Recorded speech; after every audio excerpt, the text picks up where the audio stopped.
Hi everyone, I'm Jax and this is the Palpation video number 1, and we're going to be doing the trunk and spinal column. This is my husband Chris. He's going to be the model for this demonstration. Do I have your permission to palpate you? Yes. Okay, I want to make sure we get that. So we're going to start on the posterior, so will you please turn around? Sure. He tied his hair up so that we can easily see all the landmarks today.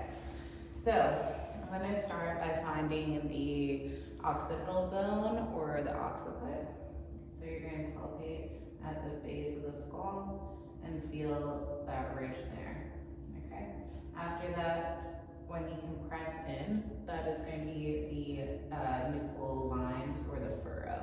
So that's going to be this divot right here.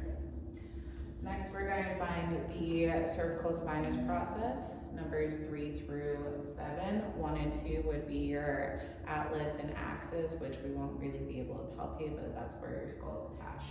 So on him, number 7 is very prominent here. That's a good landmark for everyone to find.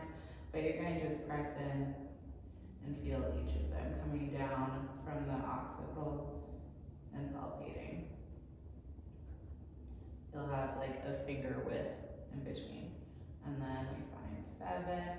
After that, we're going to move into the thoracic and find the spinal processes of 1 through 12.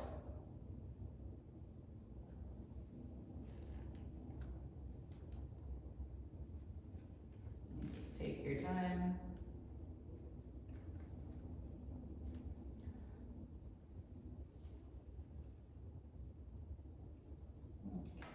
Sorry, are you okay? Mm-hmm.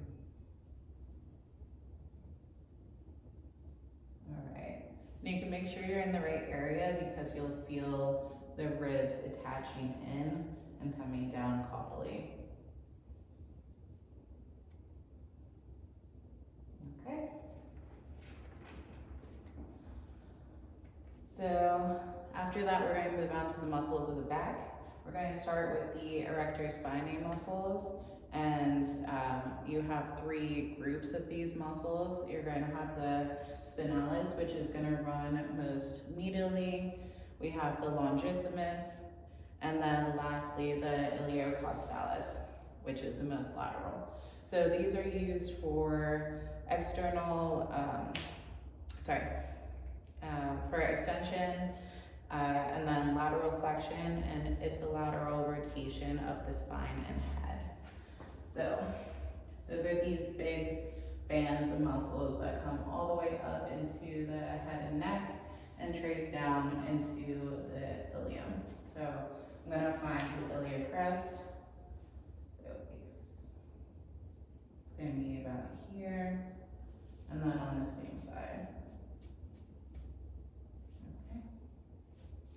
So those groups of muscles are connecting in on the iliocrest and running up in different bands like that.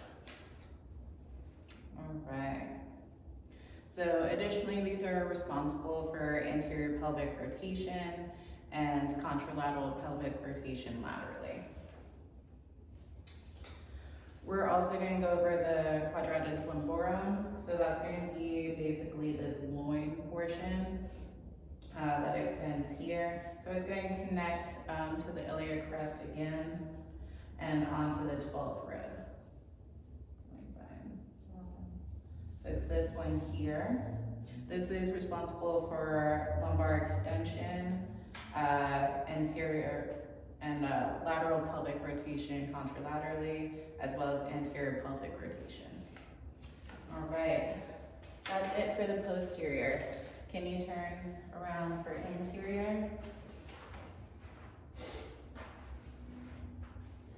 Okay, so first we're going to start by finding the hyoid bone. This is typically the bone that breaks if someone, hangs themselves or, capital punches. So on the neck, we're going to have him stick out his neck a little bit and look for that Adam's apple. Right above it, you'll have a U shape. You can relax a little bit. And you can move it back and forth. All right, next landmark is going to be the sternum. So I'm going to find the sternal notch between the two clavicles right here. Find that. The top of it is going to be the manubrium. Between going down is the body. And then at the very base is going to be the cartilaginous little part. It looks like a tiny little arrow, but that is going to be the xiphoid process. Okay.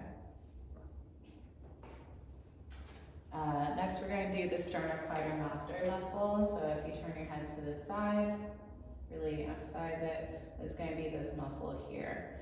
So this one coming out connects from the sternum and the clavicle into the mastoid process behind the ear. This is responsible for extension and flexion at the anterior occipital joint. And if you're talking about the right one, for example, it's responsible for left rotation, but right lateral flexion. So again, turn your head both sides, pop out, and back the other way. Okay, you can see it here. And then tilt your head to the side as well. Sorry, I know your neck hurts. You're gonna see here is elongated and here is contracted. Okay, thank you. All right, now we're moving into rectus abdominis, external oblique, and internal oblique, and that's where we're gonna wrap up. So the rectus abdominis is going to be your ab muscles, okay? What's known as the abs. So those are going to connect in at the costal cartilages of 5, 6, and 7, and connect into the pelvis and the iliac crest. All of these 3 muscle groups are responsible for lumbar flexion and posterior pelvic rotation, but the external oblique is going to be responsible, say if you're talking about the right one, for right lateral flexion and left rotation. And then for the internal oblique, if you're talking about the right one, it'll be for right rotation and right lateral flexion. Okay. So we already talked about our abs here with the linea alba being the delineation in between. For the internal oblique, it's going to be from the iliac crest to the base of ribs 5, 6, and 7. I'm going to put up a little bit more like strongman pose. Okay, thank you. So it's going to connect in through here, these bottom ribs. So this is the internal coming across into his iliac crest here. And then the external is going to wrap around the sides more, connecting into ribs 5 through 12. So the same ones we're going over, but it's going to have more of a stance coming across here, which is why you get more of those lateral pulls. All right, that's everything. Thank you so much. Thank you, Chris, for being my model. All right, and we'll catch you on the next one.